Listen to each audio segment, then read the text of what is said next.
You know, you don't want to put your investors in a bad position because you want money. You know, you want to make sure your investors are going to make money. In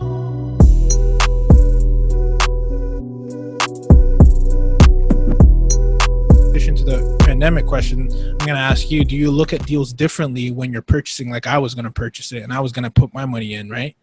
How do you look at that differently than when you're just managing the cash flow? So let me make sure I answer the question appropriately. Can you ask me one more time so I can answer it appropriately? Yeah. So if you're buying a property versus managing the operation.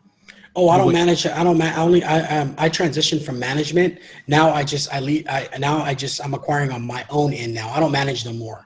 So I manage, let me take that back. I still manage my initial investors units, which they didn't take no time away from us except communications and cleaners. And I still manage 70 units. The remainder of our units are in our own personal portfolio. There you go. Okay. So that's important. Like when you transition, so the numbers we were talking about just now, was that from an acquisitions or does it even matter?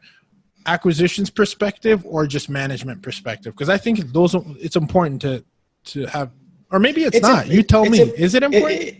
It's relative, because if you don't want to put your investors in a bad position. You know, you don't want to put your investors in a bad position because you want money. You know, you want to make sure your investors are going to make money. You know, so it can be used for our own personal acquisition and for the management side.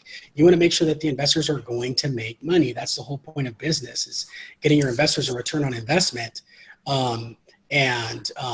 Yes, for acquisition side, if you are purchasing like a home to do Airbnb, that's even more of importance.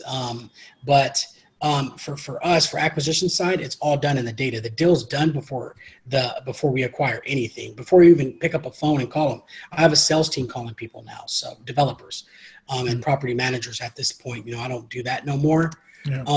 But I only do that here in Mexico because everybody's on site. So, yeah, man, it's very important to have those numbers there before you acquire the property.